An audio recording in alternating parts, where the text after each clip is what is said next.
بسم الله الرحمن الرحیم. در سوره انفال الله متعال بیان میکنه که مؤمنین حقیقی چه قسم راه توحید گرفتن، چه قسم حرکت کردن در صف جهاد، در مقابل مشرکین، در مقابل از اینا قرار گرفتن. دیگه سبب نزول از این آیت شریف چی است؟ علما میگن که در غزوه بدر وقتی که مسلمان ها قرار گرفتن در مقابل کفار و بالاخره مثلا الله متعال اینا را پیروزی و نصرت نصیب کرد، باز اینا بعضی سوالایی داشتن که در این سوالای از اینا را متعال در قرآن عظیم شان بیان میکنه برشان. اعوذ بالله من الشیطان الرجیم، بسم الله الرحمن الرحیم. یسألونک، تو را سوال میکنن ای رسول الله صلی الله علیه و سلم، عن الانفال، در مورد غنیمت ها. قل الانفال، بگو که غنیمت ها که اصل الله خاص برای الله هست و الرسول و برای پیغمبر است. فاتقوا الله، پس بترسید از الله و اصلحوا و اصلاح کنید ذات بینکم، در بینتان. و اطیعوا الله و رسوله، و اطاعت کنید از الله و رسولش در قسمت تقسیم غنایم. وقتی که الله چی حکم میکنه، پیغمبرش چی قسم حکم میکنه، برای کی در غنیمت چی میرسه. این کنتم مؤمنین، اگر شما مؤمنان هستین. انما المؤمنون، یقینا مؤمنان حقیقی، الذين، کسانی هستند که اذا ذکر الله، وقتی که برشان نام الله یاد شود، وجلت قلوبهم، قلبهایشان در تکان می. یکی است که ذکر الله، یکی ذکر الله. ذکر الله خودش یاد کرد الله را، الله را خودت یاد کنی، اطمینان قلبی بر تو حاصل میشه. الله اکبر، الله اکبر، الله اکبر. در مجالس ذکر بر آدم آرامش پیدا میشه وقتی که الله را با عظمتش در قلب تو در زبان یاد میکنی. و چه وقت خوف و ترس بر انسان پیدا میشه؟ وقتی که انسان در یک گناه می باشه یا در یک حالت می باشه، کس می بر تو میگه بترس از الله، این کار نکن، اتق الله، از الله بترس، ظلم نکو، خیانت نکو، جنایت نکو. این حال آدم دیندار که باشه، مجردی که برش گفته میشه که اتق الله، بترس از الله، تسلیم میشه به حکم الله، قلبش تپش میترسه که غضب الله سر من نازل نشه. از این خاطر فورا از گناه چی میکنه؟ خدا دور میکنه. اذا ذکر الله، وقتی که یاد کرده شود بر نزد الله متعال، وجلت قلوبهم، باز قلبهایشان در چی میه؟ قلبهایشان در تپش مفته، قلبهایشان در ترس مفته. و اذا تلیت علیهم آیاته، و وقتی که با آیات قرآن بر از تلاوت میشه، زادتهم ایمانا، ایمانش زیاد شده میره. ایمان چطور زیاد میشه؟ بعضی میگن که اینمی یقین ازی بیشتر شده میره، اعمال ازی خوبتر شده میره. ایمان خود کل ما و شما داریم، اما بعضی کساست ایمان داره یقین نداره. یقین چه وقت معلوم میشه؟ که سر تو یک حادثه بیاید. وقتی که حادثه آمد تو میفهمی که اما رسول الله صلی الله علیه و آله به عبدالله ابن عباس رضی الله عنهما خورد، نوجوان بچه بود، برازی گفت که ای عبدالله، اگر کل مردم دنیا بخوای بر تو یک نیکی برسانه، نیکی کردن نمیتونه مگر آنچه که الله بر تو نوشته کرده. اگر کل مردم دنیا بخوای بر تو بدی بکنه، بدی کردن نمیتونه مگر آنچه که الله بر تو نوشته کرده. پس این انسان وقتی که سرش سختی ها میگه والله این مقدر است، از جانب الله هست، چیغ و مثلا قال مقال و فلانی و فلانی فلانی نمیکنه. اینی جاست که باز یقین از چی میشه؟ با خواندن آیات قرآن یقین پخته شده میره. ایمان خود کل ما و شما داریم. و زادت ایمان و علی ربهم، و به پروردگارشان یتوکلون، چی میکنن؟ توکل میکنن. الذین، کسانی که یقیمون الصلاة، نماز میخوانن. اقامه نماز چه قسم است؟ شرایط داره. اول شرط اقامت نماز چی است؟ که معرفت وقت است. از این خاطر رسول الله صلی الله علیه و میگه که مسلمانای حقیقی کوشش میکنن که در اول وقت نماز بخوانن. اگر در اول وقت نمیتونست، در وسط وقت نماز خود انجام میده. اما انسانهای بدبخت چه قسم مردم است؟ انس رضی الله عنه میگه قال رسول الله صلی الله علیه و سلم، میگه رسول الله صلی الله علیه و فرمود تلک صلات المنافق، میگه شما بشناسید نماز منافقه. منافق چه قسم نماز میخونه؟ میگه یجلس و یرقب الشمس، این منافق دیگه طرف آفتاب سل کرده میره حتی اذا اصفرت، تا وقتی که آفتاب خوب زرد شد، و کانت بین قرنی شیطان، در بین دو قرن شیطان رسید، یک حال غروب میکنن، قامه، بازی انسان میگه همین لحظه باز میخیزه منافق، باز نماز میخواد. فنقره، نقره از منقار گرفته شده، یعنی همین قسم که نول میزنه که مرغ کت منقار خود، ای هم بگه نقره منقار میزنه. اربعه متوازی تک تک تک تک تک تک. چی کردی؟ خواندی؟ ماشاءالله. لا یذکر الله فیها الا قلیلا، یاد الله را بسیار کم میکنه، در حالی که در نماز که از باید ذکر الله بسیار زیاد شود. سبحان ربی العظیم، سبحان ربی العظیم، سبحان ربی العظیم، سبحانك اللهم و بحمدک اشهد ان لا اله. بسیار عمو دعاهایی که سبحانك اللهم و بحمدک، بسیار دعاهایی که شما در رکوع داریم، بسیاری دعاهایی در سجده داریم، دعاهای مثلا تسبیحاتی در آغاز داریم. اینا رو باید انسان یاد بگیره. این فقط عمو تست میگه ای است. پس رواه مسلمی، حدیث هم مسلم روایت کرده. دو معرفت مکان است. همین مکانی که تو نماز میخوانی آیا مکان غصب نیست؟ یک نفر رو ببینید زمین مردم غصب کرده، خانه مردم رو غصب کرده، دیگه بررس نوافل خوانده میره، کی نماز تو میشه؟ یا مثلا یک نفر دیگه رو ببینید که در قبرستان رفته، صاحب در قبر نماز خوانده میره، در قبرستان بررس خوانده میره. و برادر اینجا جای نماز نیست، اینجا نماز نمیشه. یا در بدرف و حماما و تشنابا و جاهای کثیف نماز میخوانن، یا در مکانی که او مثلا تصاویر است و عکس‌ها هست و گپا نصب رسید قرار دیگه شروع کرده که تو نماز خوانده میره، تلویزیون هم چالان است. انا لله و انا الیه راجعون. دیگه چه قسم است؟ دیگه طریقی نماز رسول الله صلی الله علیه و آله یاد بگیریم. اقامه نماز وقت میشه که طریقی رسول الله صلی الله علیه و سلم یاد داشته باشی. طریقی رسول الله صلی الله علیه و سلم در نماز چه قسم یاد میگیری؟ یک کتاب است، یک عالم نوشته کرده به نام صفت صلات رسول الله صلی الله علیه و سلم. صفت صلات رسول الله صلی الله علیه و سلم گفته، صفت طریقی نماز رسول الله صلی الله علیه و سلم. 200 حدیث در ذکر کرده که رسول الله صلی الله علیه و سلم این قسم عبادت میکرد، این قسم رکوع میکرد، این قسم سجده میکرد. این صفت صلات شیخ ناصرالدین البانی هست رحمه الله. عدم التفات به مخلوقات در نماز. بسیاری کساست اگه اقامه نماز میکنی باید این طرف مخلوقات فکرت نشه. یک وقت سعی کن یک نفر در پالود نماز میخونه، باز میاد میگه والا ببخشید همین تو در نماز شما تپوت نکرده بودی، انا لله و انا الیه راجعون. تو نماز میخوندی اصلا ما فکر تو بود، والا دست تو کردی، والا پای تو کردی، چرا پای تو پنجه تو گرفتی؟ اینا میگه معاذ ابن جبل میگه که اگر کسی در نماز دو طرف پهلویش را شناخت نمازش درست نیست. اگر همه قدر تو در نماز بودی و شناختی یکی کی است، تو که در نماز هستی نفر می شروع میکنه در نماز، تو هیچ فکرت نمیشه، طرف فضایی میشه. اگه ما یگان طالبین تو کپاک سال میگه کی اومد، اوه خوب حاجی سفلانی اومد، خوی کی اومد، ماشاءالله والا. ها سعید ابن جبیر رضی الله عنه میگه 40 سال میگه من نماز خواندم، پالوی راست چپ خدا نمیفهمیدم که کی استاد است. سعید ابن جبیر رضی الله عنه. حسن بصری میگه که انسان در دو حالت در مقابل الله استاده میشه. در مقابل الله، یکی در حشر در مقابل الله استاد میشی در روز قیامت، و یکی هم در نماز در مقابل الله استاد استی. با اینجا ادب بسیار با الله مراعات بکنی. اینال رسول الله صلی الله علیه و آله میگه که احسان داشته باشه. احسان چیست؟ ان تعبد ربک کانک تراه، تو الله را عبادت کنی مثل که او را میبینی. فإن لم تکن تراه، اگر او را تو دیدن نمیتونی، فانه یراک، الله تو را میبینه. تو چه قسم در مقابل الله استاد استی؟ اینال عکرمه ابن ابی جهل، در حالی که ابو جهل پدرش بود، عکرمه یک صحابی بسیار بزرگوار رسول الله صلی الله علیه و سلم شد. متوجه هستین؟ این صحابی مبارک رسول الله صلی الله علیه و سلم چی میگفت که عطاب میگه پای ازی زخمی بود، در وقت نماز پای ازی را تداوی کردن، میگه احساس درد نکرد از حالتی که ای در نماز خود بسیار چی داشت؟ خشوع داشت. قد افلح المؤمنون، الله کامیاب شد کدام مؤمنا؟ الذين هم فی صلاتهم خاشعون، در نماز خود خشوع چه قسم حاصل میشه؟ یک کس سوال میکنه من چه قسم کنم نماز من با خاشعانه باشه که الله او را قبول بکنه؟ میگه اول عظمت الله را در قلبت جای بدی. تو در مقابل یک ذات با عظمت قرار داری، وقتی گفتی الله اکبر تمام چیزا باید در نظر تو چی کوچک معلوم شود، فقط عظمت الله در قلب تو باشه. دیگه الفاظ نماز تجور کن، نماز صحیح بخوان، الفاظ نماز صحیح بخوان. الحمدلله رب العالمین. رسول الله صلی الله علیه و در هر آیت قرآن استوقف میکرد. تو الفاظ تا مثل الفاظی که رسول الله صلی الله علیه و قرآن تلاوت میکرد بخوان، خشوع برات حاصل میشه. الرحمن الرحیم مالک یوم الدین. اما اگر تو قسمی شروع کنی الحمدلله رب العالمین الرحمن الرحیم مالک یوم الدین، اگر این در این شکل که بخوانی، باور بگو که خشوع برات تو هیچ حاصل نمیشه، از تو یک موتر جور میشه. موتر باز نامت میمونن پجرو. اینا الفاظ نماز جور بکن، معانی نماز یاد داشته باش، وقت بده. باور کن انسان در یک هفته معانی نماز، ما برای بچه‌ها خرد درس دادیم، عمل درسایش هم کلیپاش هم برادرها که فیلم برداری میکنن پیش از این معانی نماز هست، هم به فارسی هم به پشتو. اینا معانی نماز اگر یاد داشته باشی خلاص عظمت الله در قلب تو پیدا میشه، میفهمی که چی میگم.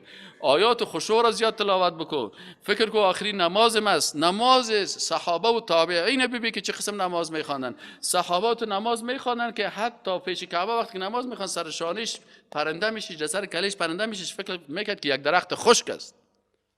این قسم نماز بخوان.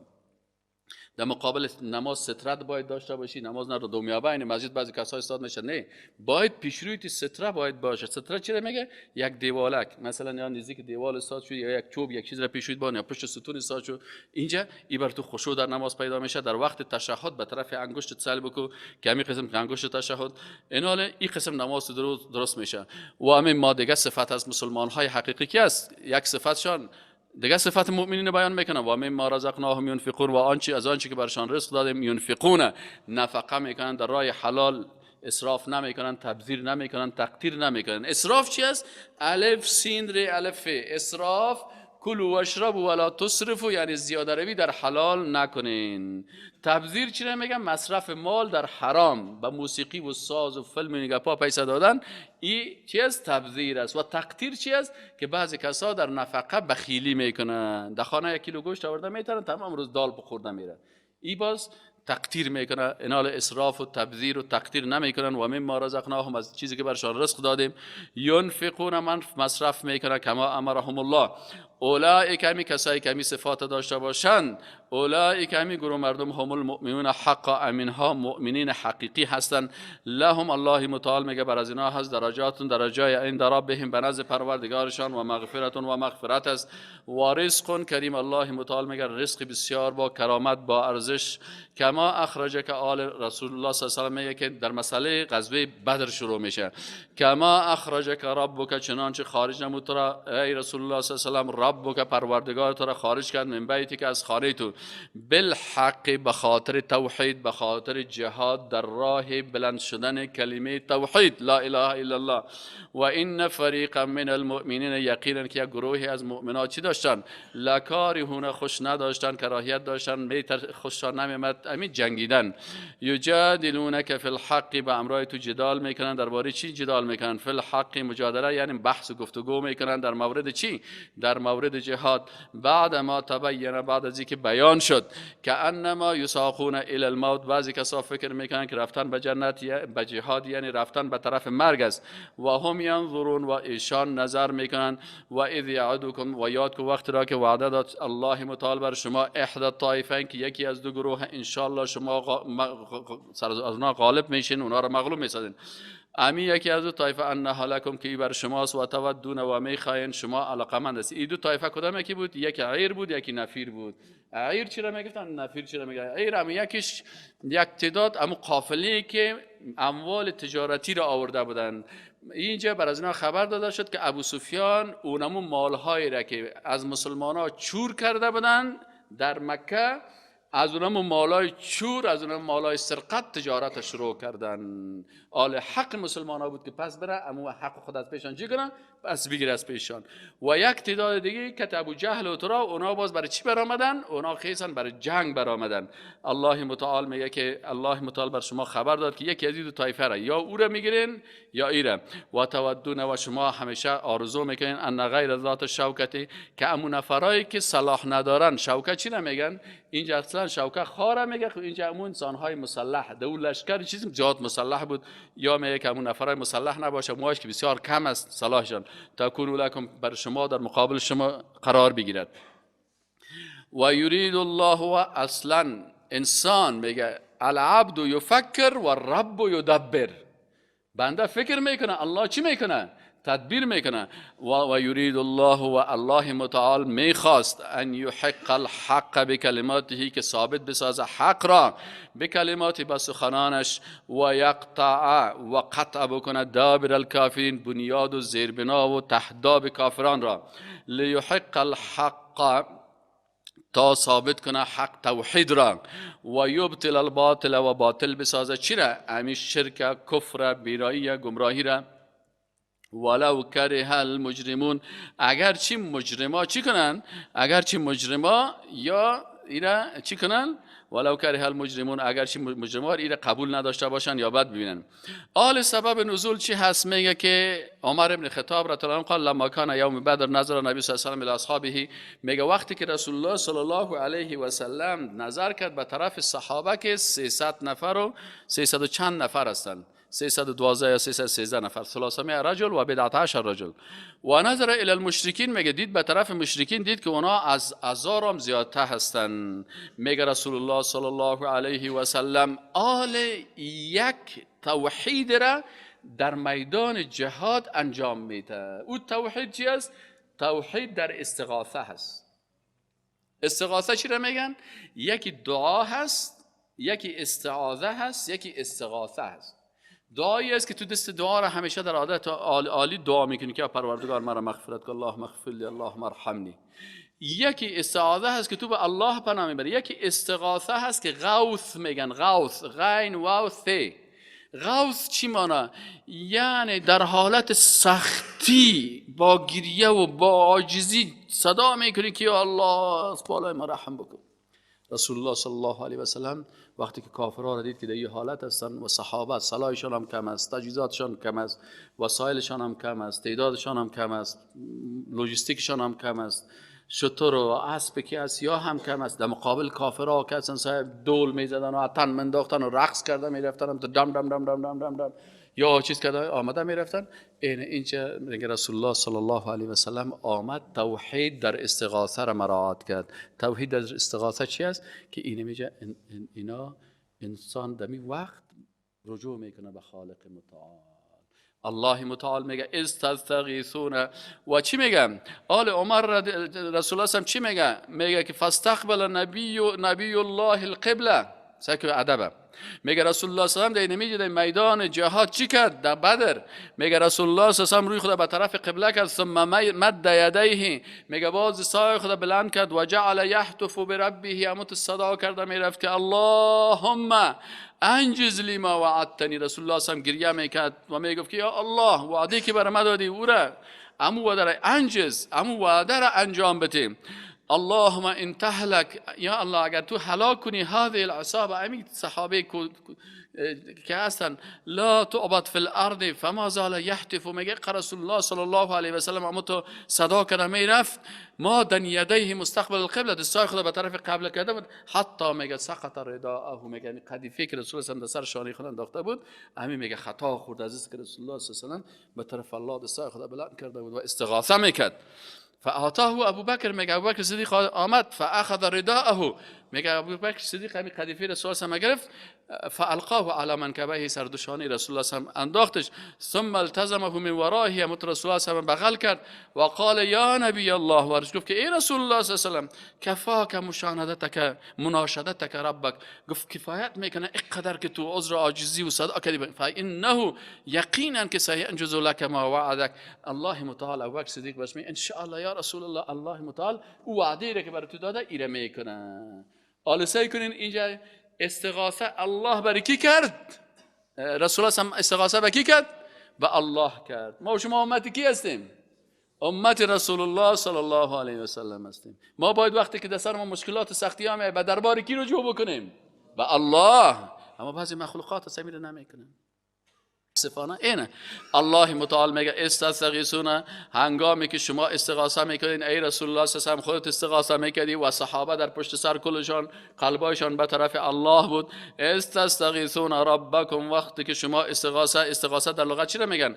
استغاثه در لغت به معنای کمک خواستن است. استغاثه در اصطلاح چی رو میگن؟ طلب کمک بر از بین بردن یک مشکل در حالت سختی است. اینو چی میگن؟ اینال یکی استغاثه باطل است، یکی سه قسم استغاثه. یکی استغاثه چی است؟ توحیدی هست، یکی استغاثه شرکی هست و یکی استغاثه باطل هست. این رو باید شما بفهمین. استغاثه توحیدی میگه چه قسم است؟ استغاثه توحیدی ایمان است که انسان یکی عالم اسباب بفهمه، یکی عالم مافوق اسباب بفهمه. در عالم اسباب، عالمی که ما و شما زندگی میکنیم، در عالم اسباب اینال یکی عالم مافوق اسباب است که اسباب دنیا ختم میشه. آل رسول الله هم در عالم اسباب وسایل آماده ساخت، مجاهدین آماده ساخت، صحابه را آماده ساخت، اسبای خدا آماده ساختن، شترهای خدا آماده ساختن، وسایل خدا آماده ساختن. این عالم اسباب است. عالم مافوق اسباب که دیگه آل 300 نفر در مقابل 1000 نفر قرار میگیره، آل این قوت مافوق اینا را میزنه، این مافوق اسباب مربوط الله میشه. پس ایناله در عالم اسباب انسان متعال چی میکنه؟ در عالم مافوق اسباب فقط برای الله هست استغاثه بکنی. یا الله تو کمک کو برای من. دکتر جواب داد باز میگه یا الله برای من مثلا مشکل ما تو حل بکن. برات میگه که تو سنت کلان اولاد نمیشه، پیغمبر میگه یا الله برای من اولاد بده، سفید هستم سر سفید هستم، اینی وهن العظم. اینا کلش استغاثه در عالم مافوق اسباب. این استغاثه توحیدی است که در استغاثه توحیدی در عالم مافوق اسباب فقط از الله بخوای، از مخلوق یا مخلوق مدد یا فلانی برای من مدد کو یا فلانی کو، این کارا را باید نکنی. استغاثه در عالم اسباب که هست، این هم در باب استغاثه توحیدی هست که انسان در عالم اسباب الله برای ما اجازه داده که از دکتر استفاده بکنیم. در عالم اسباب الله استفاده برای ما اجازه داده. مثلا شما یک مشکل دارین پیش دکتر میرین، مثل که یک نفر آمد پیش موسی علیه السلام گفت موسی علیه السلام تو خوب بسیار قوی هستی، اینی نفر فرعونی مرا لط میکنه، فاستغاثه الذی من شیعته علی الذی من عدوه. این استغاثه است که در عالم اسباب از یک نفر که توانایی داره تو کمک میگیری. از صنفیت میگه مرد موتر تا خانه ما خبر رسان. استغاثه یا مریض است بسیار دل درد است میگه دکتر صاحب بسیار گرده ما گرفته، یک پچکاری درد خوب بگو که درد خلاص شه. نه، استغاثه در عالم چی است؟ اسباب است. عالم اسباب بفهمی. ایناله رسول الله صلی الله علیه و سلم حتی در استغاثه در عالم اسباب هم بسیار احتیاط میکرد که صحابه را درس میداد. در یک حدیث شریف است که میگه در زمان نبی صلی الله علیه و یک منافق ضرر میرساند برای مؤمنین، فقال بعضهم قوموا نستغیث برسول الله صلی الله علیه و آله، گفت که بریم کمک از رسول الله صلی الله علیه و بخوایم که منافق من هذا. فقال له النبی صلی الله علیه و سلم انه لا یستغاث بی، برای جا گفت از من استغاثه خواسته نمیشه ولو در عالم اسباب. گفت انما یستغاث بالله، شما استغاثه با کی بکنین؟ به الله بکنین. اگر نه در عالم اسباب خلاص میتونه شمشیر بگیره این منافق بزنه، لکن بر از اینا ادب استغاثه را رسول الله صلی الله علیه و آله تعلیم داد. یعنی انسان مسلمان باید در این مسائل بسیار محتاط باشه، بسیار احتیاط بکنه، خصوصا در مسائل دعا، چرا که الدعاء هو العباده. دعا چی است؟ عبادت است. و عبادت ما شما چی میگیم؟ ایاک نعبد و ایاک نستعین، پروردگار خاص از تو. و باز استغاثه در کدام حالت است؟ در دعایی است که او بسیار انسان در حالت سختی قرار داره. این استغاثه. دوم استغاثه ناجایز است. استغاثه ناجایز کدام است؟ استغاثه که تو بر یک نفر که توانایی یک کار نداره تو میری از او کمک میخوای. مثل که مثلا از یک گدایگر میری برش میگی برام یک موتر بخر، میگه من خودم از گشنگی مردم، تو آمدی برای من چی میکنی؟ از من کمک میخوای. این استعاده باطل است، استعاده غلط و ناجایز است. و استعاذه شرکی کدام یکی است؟ که در عالم مافوق اسباب یک کسی از مخلوق بخواد. خب اینا این استغاثه چی میگن؟ یک کتاب است به نام التمهید لشرح کتاب توحید، میگه استغاثه صحابه رسول الله صلی الله علیه و آله دمیج جایز بود، چرا که از رسول الله صلی الله علیه و آله استغاثه میکردن در چی؟ در کاری که پیغمبر صلی الله علیه و آله از دستش میآمد. لکن رسول الله صلی الله علیه و آله برایشان در این رابطه هم ادب استغاثه را تعلیم داد. این میگه شما سعی کنید که ادب استغاثه و احتیاط در استغاثه را برشان یاد داد. و استغاثه شرکی کدام یکی است؟ ابو یزید بستامی میگن که خب این استغاثه شرکی است که از مخلوق در عالم مافوق اسباب در چیزی که توانایی از اون نیست مربوط الله هست از این استغاثه خواسته شود. ابو یزید بستامی رحمه الله تعالی میگه استغاثه مخلوق به مخلوق مثل استغاثه بندی به بندی هست. وقتی که مثلا یک بندی رو یک کس لط میکنه، بازی چی میکنه؟ میره یک بندی دیگر از اون کش میکنه که بندی جان بر از این میزدن الابته، اون میگه من خودم غلط خوردیم خودم چی موندیم. از این خاطر با یزید بستامی میگه که استغاثه مخلوق به مخلوق در عالم مافوق اسباب مثل استغاثه چی است؟ استغاثه بندی به بندی هست. علامه آلوسی یک مفسر است از علمای بزرگ احناف است، این میگه که مردم بسیار زیاد به غیر الله از اولیای زنده و مرده و غیره دعا مینمایند. مثلا میگن که ای جناب عالی مرا نجات بده. از این جمله خب این از جمله توسل مباح نیست و شایسته یک مؤمن نیست که چنین الفاظ را استعمال کند و بعضی از علما آن را شرک میدانند و اگر شرک نباشد نزدیک به شرک است. و من به این نظرم که کسانی که چنین میگویند به این عقیدند که شخص را که طلب میکنند که زنده غایب و یا مرده غایب است، غیب را میدانند، صدا را میشنود و یا خودش به ذات و یا با واسطه، یعنی این میگه امی که از به یک مخلوق مرده مراجعه میکنه، میگه این عقیدهشان به این است که یعنی امی مخلوق مرده که است این غیب میفهمه، از این خاطر برای استغاثه میکنن. پیش قبل از اینکه رفتی به این عقیده هست که غیب میفهمه، صدای مرا میشنوه و حال فعلا کل تصرف داره، مالک متصرف است، کل صدا را میشنود و یا خودش به ذات و یا با بالواسطه جلب منفعت و دفع ضرر را در غیر آن او را چنین او این طلب نمیکرد. علامه آلوسی در تفسیرش زیاد میگن پس کار دقیق این است که از این کار اجتناب صورت گیرد و طلب فقط از الله که ذات قوی و فعال است به آنچه اراده کند صورت میگیرد. این باید چی کنن؟ این فالجزم التجنب عن ذلك و عدم الطلب الا من الله تعالی. این از کی است؟ این از ابو اعظمی عالمه که عالم و شما گفتیم علامه آلوسی حنفی، این عقیده احناف است. خب جلد 4 صفحه 476 نام تفسیرش است روح المعانی فی تفسیر القرآن العظیم و السبع المثانی. این عقیده درست و خوبی است که ناگفتن. پس استغاثه از الله میشه در عالم مافوق اسباب، در عالم اسباب هم از الله میشه، لکن از مخلوق به قدر تواناییش میشه. فاستجاب، باز الله متعال میگه وقتی که شما استغاثه کردین ای پیامبر رسول الله صلی الله علیه و سلم، فاستجاب لكم، پس الله اجابت کرد. چرا؟ مجیب، اجابت کننده دعا کی است؟ الله هست. انی ممدکم، چه قسم اجابت کرد الله؟ الله برشان گفت که من شما را کمک میکنم به 1000 من الملائکه، با 1000 از ملائکه، مردفین که یکی پای در پای دیگه اموت میاین. و ما جعله الله، و نگردانید امین نزول ملائکه را بر کمک از اینا، الا ما جعله الله، الا مگر چی گشتان دیر الله؟ ولتطمئن، الا بشرا، بشارت، ولتطمئن، و به خاطر از که هم بر شما خوشخبری باشه و هم تطمئن، اطمینان پیدا کنه، بهی، با امی خبر، قلوبکم، قلبای شما. و من نصر الا من عند الله، و نیست نصرت و کامیابی و پیروزی الا من عند الله، مگر از جانب الله. ان الله عزیز حکیم، یقینا که الله متعال بسیار تواناست، بسیار با حکمت است.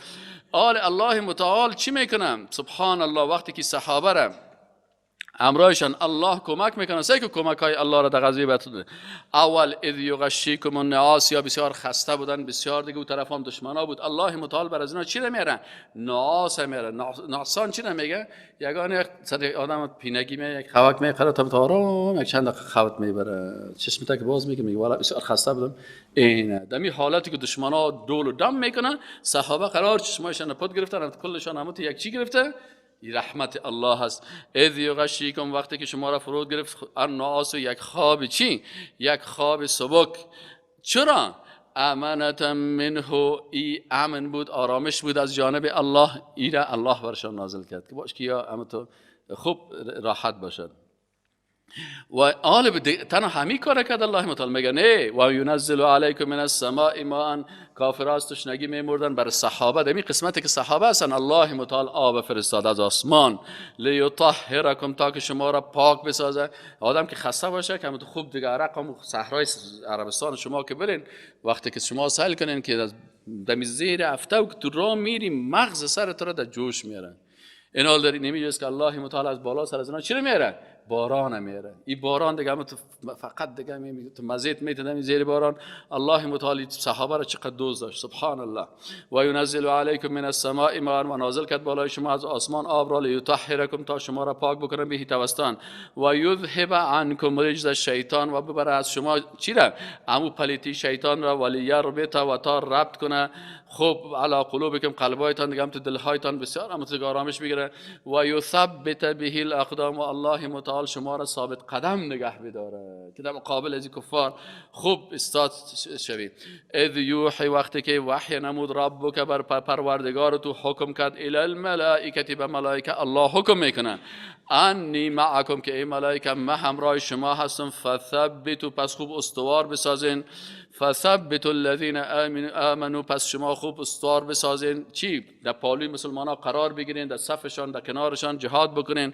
فثبتوا الذين آمنوا، پس خوب استوار بسازین کسانی را که ایمان آوردن. سألقی، الله متعال گفت که من می اندازم فی قلوب الذين كفروا، در قلبهای کافران، الرعب، ترسم، فضربوا فوق الاعناق، خوب بزنین در پشت سر گردنهایشان. اما تو که میگه ملائکه که میزنن، حتی بعضی کتابا میگه که وقتی میرفتی سال میکردی که بعضی از این کافرها رو میگه که اما تو که ملائکه که میذاریش می دو تا تکت هست، نصفش این طرف تا نصفش این طرف است، یعنی آمدن ملائکه است.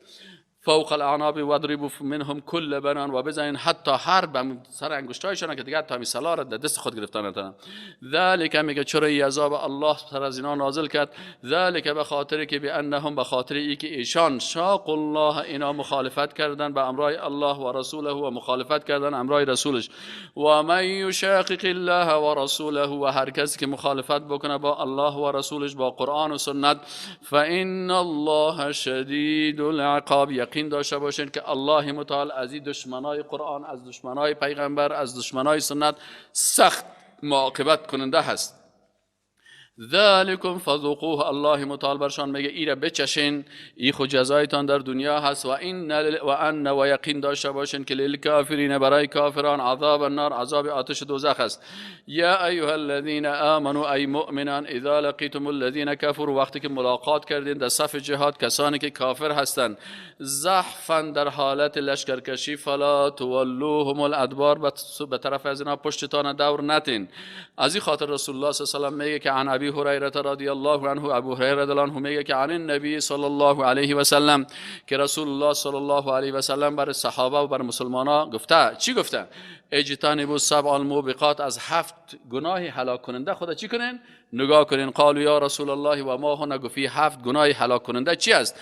قال الشرک بالله، اولین گناه خطرناک شریک کردن مخلوق است با الله، چی در ذاتش باشه، چی در صفاتش باشه، چی در افعالش باشه، چی در عبادتش باشه، چی در اطاعت از شریعتش باشه.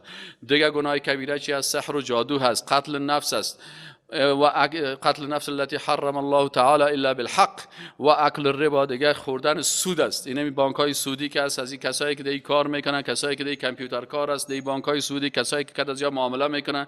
و اکل مال الیتیم، و دیگه خوردن مال یتیم از به هر بانه‌ای که بخوری، چی به بانه روز 3 بخوری، چی به بانه ختم بخوری، چی به بانه هر چیز مال یتیم بخوری. و تولی یوم الزحف، دیگه کسایی که در روز جهاد روی خود دور میتن، پشت خود به طرف دشمن دور میتن، فرار میکنن. و دیگه گناه افتم، گناه کبیره چی است؟ قذف المحصنات الغافلات المؤمنات، یعنی دشنام دادن و تهمت کردن سر زنهای با ایمان و مسلمان. بسیاری کسا همین زبانشان بسیار تیز است، سر دخترای مسلمان هم تو تهمت کردن میرن. بعضی ها سعی کنن که یک دختر بیچاره پاک حفیف است، سر از که تهمت کردن و این پیش سفید شده، ازدواج کردن نمیتونه. از کبایر، از گناههای کبیره هست.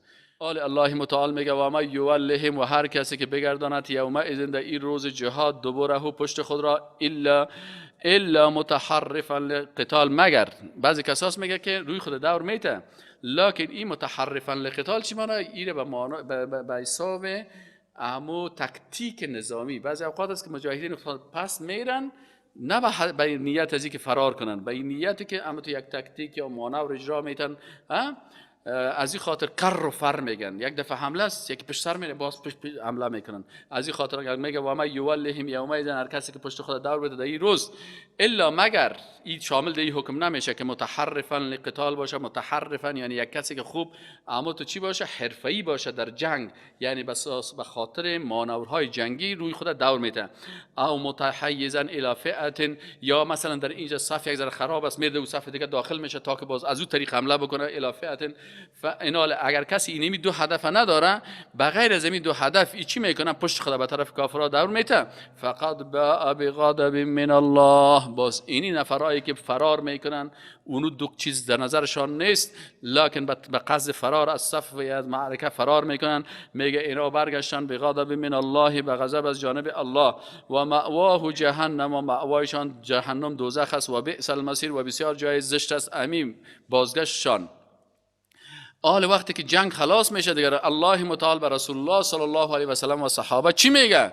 میگه او صحابه، او رسول الله صلی الله علیه و سلم، این زدن شما نبود، این زدن الله بود که اینا را هلاک کرد. و فلم تقتلوهم، شما آنان را نکشتید، ولکن الله قتلهم، لکن الله اینا را کشت و قتل کرد. و ما رمیت، و تو اینا را نزدی، اذ رمیت، وقتی که فیر میکردی و میزدی، مثلا حمله میکردی. ولکن الله رما، ولکن الله اینا را چی کرد؟ زدن الله بود. ولیبلی المؤمنین، و تا که امتحان بکند مؤمنان را، منه بلاء حسنا، یک امتحان بسیار خوب. این الله یقینا که الله متعال سمیع بسیار شنواس علیم بسیار دانا هست. ذالکم ایکار و ان الله موهن یقینا که الله متعال سست کننده هست کیل کافرین. الله متعال سست کننده و ضعیف کننده هست امون نیرنگ کیره؟ نیرنگ کافران را. ان تستفتحوا اگر شما طلب فتح میکنید فقط جاءکم الفتح یقینا که بر شما فتح آمد. و ان تنتهوا اگر باز استید فهو خیر لکم باز بر شما بهتر است لکم برای شما. و ان تعودوا اگر شما کافران میخواین که برگردین نعود ما دوباره میگردیم. ولن تغنی عنکم و هیچ فایده نمیکنه برای شما فئتکم گروه های شما شاین هیچ چیزی ولو کثرت اگر که تعدادتان بسیار زیاد باشه. و ان الله مع المؤمنین یقین داشته باشین که الله به امرای مؤمنان است. یا ایها الذین آمنوا آل بر صحابه بر مسلمان ها درس میتوان میگه که ای مؤمنان اطیعوا الله شما اطاعت از الله بکنید، قرآن درست بخوانید، قرآن خوب بفهمید، قرآن خوب فکر بکنید، تدبر بکنید و رسوله و همچنان اطاعت از رسول الله صلی الله علیه و سلم بکنید، احادیث رسول الله صلی الله علیه و سلم بخوانید، سنت هایش بخوانید، احادیث کلش بخوانید و از او اطاعت بکنید. ولا تولوا عنه شما رو نگردانید از رسول الله صلی الله علیه و سلم و انتم تسمعون در حالی که شما میشنوین. ولا تکونوا و شما نباشین مثل کالذین مانند کسانی که قالوا گفتن سمعنا شنیدیم و هم لا یسمعون در حالی که ایشان به حقیقت نمیشنیدن بلکه به مسخرگی و رشخندی و به کفر. ان شر الدواب یقینا که بدترین دواب کی هستن؟ بدترین امی حشره ها که است دابه جنبنده را میگن عند الله همین چیزایی که در زمین حرکت میکنن. بدترین کل ازیا از مار کده از اژدار کده است از گژدم کده است از کل ازیا کده بدترین ازیا کدام یکی به نزد الله؟ الصم او انسان هایی است که گوش داره خود در کری انداخته، البکم و زبان داره خود در گونگی انداخته، الذین کسانی که لا یعقلون عقل دارن لکن از عقل خود استفاده نمیکنن. ولو علم الله فیهم خیرا لاسمعهم اگر الله متعال میگه که اگر الله میفهمید که اینا دیا خیر هست لاسمعهم حتما ایده برشان میشنواند. ولو اسمعهم و اگر بر از اینا میشنواند هم لتولوا باز اینا رو میگشتاندن و هم معرضون در حالی که اعراض کننده بودن. یا ایها الذین آمنوا ای مؤمنان استجیبوا لله والرسول شما اجابت بکنین یعنی بپذیرین. چی را بپذیرین؟ آنچه را که الله بر شما نازل کرده و الرسول همچنان اجابت بکنین به سنت ها و احادیث رسول الله صلی الله علیه و سلم به سخنهای رسول الله صلی الله علیه و سلم. اذا دعاکم وقتی که شما را دعوت میکنند لما به آن چیزی که یحییکم شما را زنده نگه میدارد. واعلم و بدانید که ان الله یقینا الله کسی یحول بین المرء و قلبه الله در میان انسان و قلبش حائل قرار میگیره. و انه یقینا که الله و انه الیه تحشرون یقینا که شما چی میکنین؟ به طرف الله رجوع میکنین. ادب با رسول الله صلی الله علیه و سلم و سنت رسول الله صلی الله علیه و سلم چه قسم است؟ عن ابی هریره رضی الله عنه میگه که رسول الله صلی الله علیه و سلم مر علی ابی بن کعب و هو یصلی. میگه رسول الله صلی الله علیه و سلم ابی بن کعب تیر شد که ابی بن کعب روز چی میخوان؟ نماز میخوان. فدعاه میگه باز صدایش کرد فعجل فی صلاتی میگه نماز خود عجله کرد. ثم جاء باز آمد فقال له النبی صلی الله علیه و سلم میگه رسول الله گفت که ما منعک من اجابتی چرا وقتی که من تو را گفتم که بیا این کارو بکن تو اجابت نکردی؟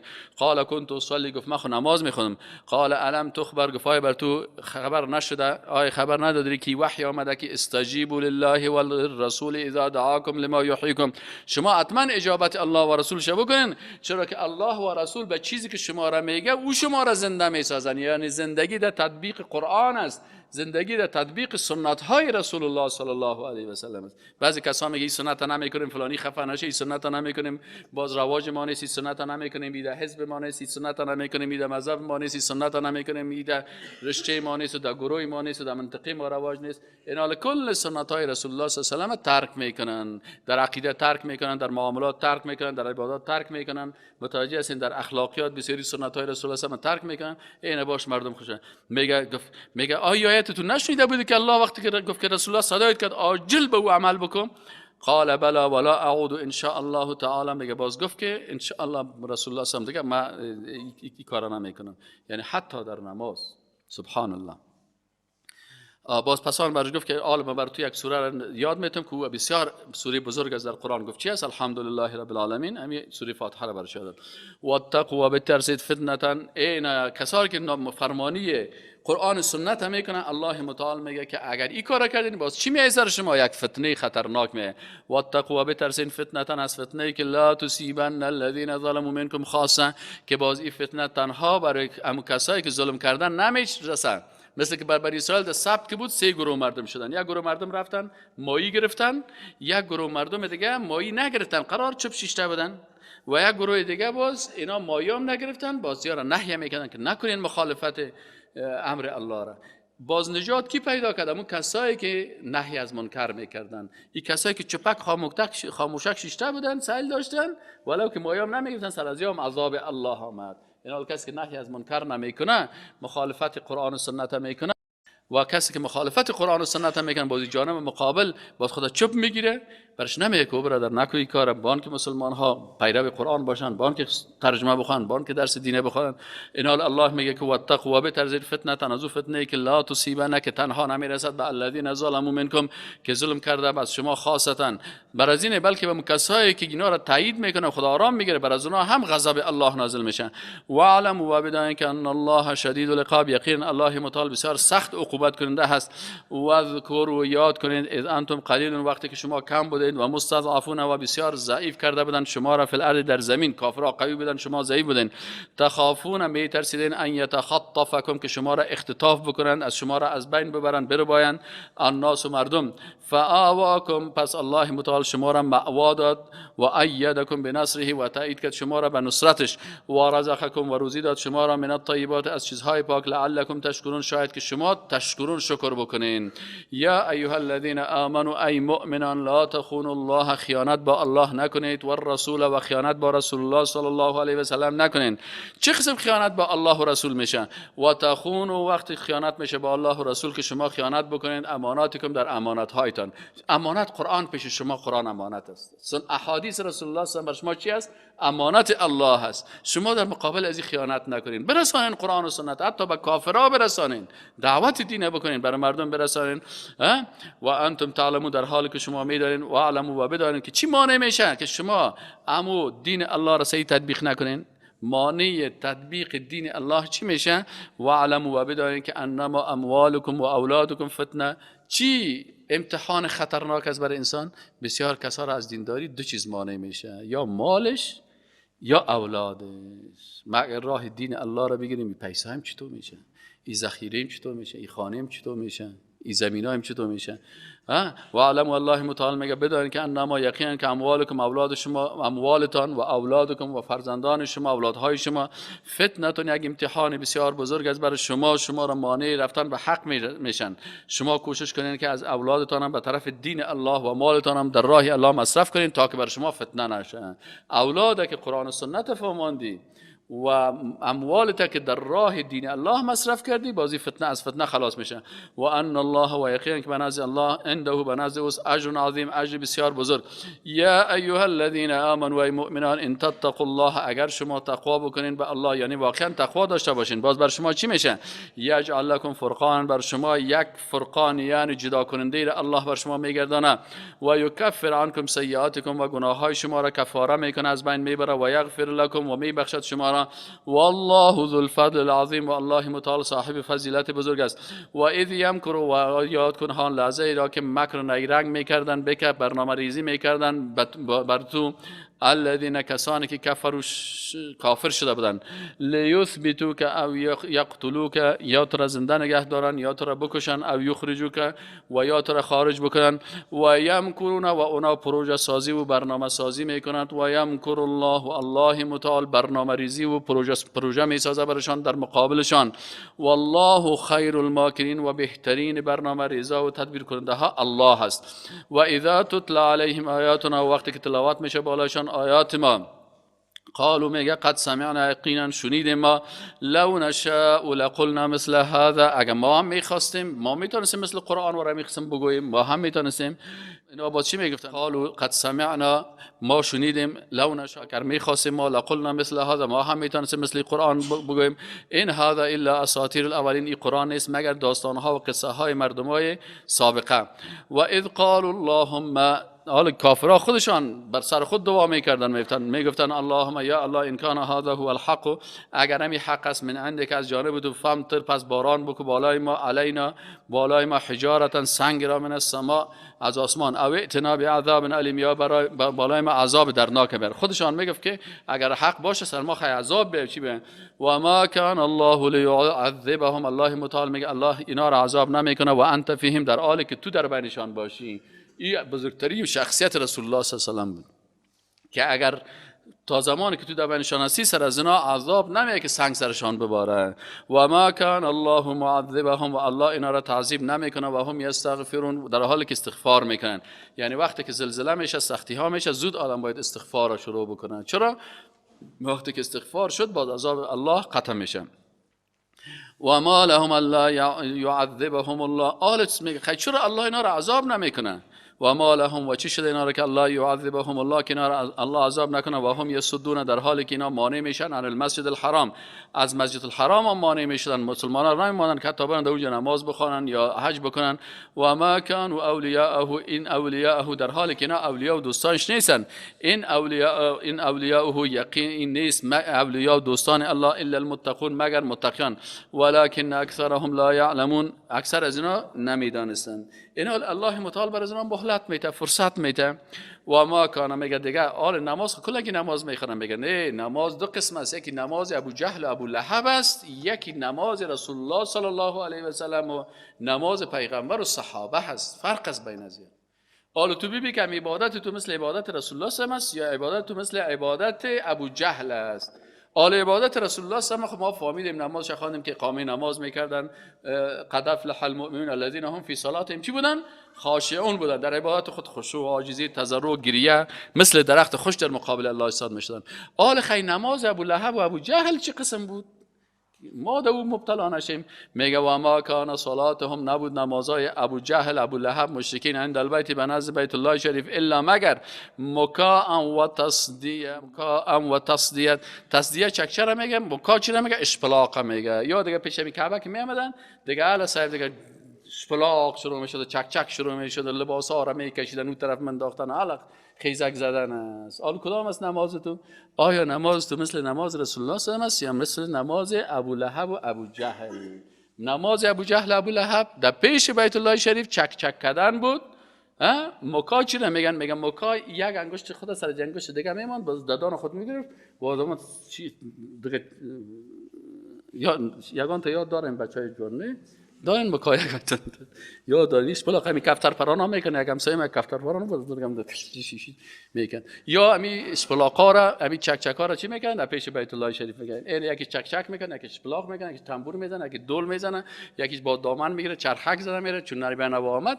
یعنی کلش چی است؟ رقصای ابو جهلی هست. فهمیدین؟ یعنی این میگه مکا بود، اسپلاق بود، تصدیه چک چک زدن بود. فذوقوا العذاب، پس شما نما کسایی که این قسم بی ادبی در مقابل الله میکنین، فذوقوا العذاب، باز بچشین عذاب را، بما کنتم تکفرون، به خاطر از اینکه شما عوض که شکر بکنین کفران کردین، کافر شدین، بیدین شدین. ان الذين یقینا کسانی که کفروا کافر شدن، ينفقون مصرف میکنند اموالهم مالهای خود را. چرا مصرف میکنن مالهای خود؟ تلویزیون جور میکنن، مالهای خود در پروژه های منفی و کفری مصرف میکنن. متوجه هستین؟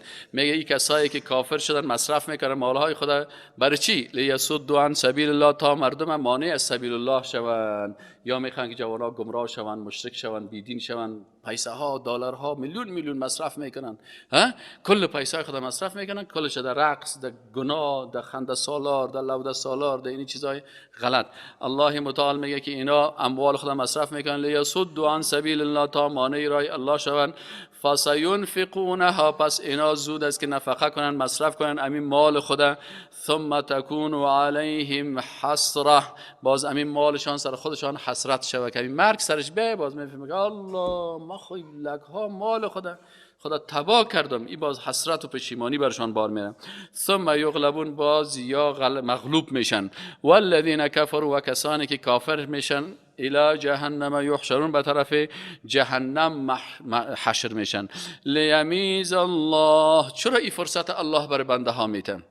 چرا این اجازه را داده؟ چرا این اختیار را برای بنده ها داده؟ الله خب میتونه که کل از این را به زور مسلمان بسازه. نه، گفت الله متعال به خاطر از این فرصت ها را میده. لیمیز الله الخبیث من الطیب، تا که تمیز بکنه الله متعال خبیث، انسان های خبیث و پست بیدینه، من الطیب، از انسان های پاک، و یجعل الخبیث بعضه علی بعض، باز بگردانه خبیثا را بعضش بالای بعض دیگه، فیرکمه، پس همه از اینا را یرکمه ای یجمعهم، کل از اینا رو چی کنم؟ با هم جمع بکنم و تمیز بسازم، جمیعا تمامی، فیجعله، پس باز ایره بگردانه، فی جهنم، در آتش دوزخ. کل خبیثا را جمع میکنه، خبیث امریکایی، خبیث اروپایی، خبیث افغانی، خبیث پاکستانی، خبیث عرب، خبیث عجم، کلشان یک جمع میکنه. باز کل از اینا رو یک حزب طاغوتی و کافری، کلشان زیر یک بیرق، باز کلشان چی میگن؟ اولئک هم الخاسرون، اینم چی هستن؟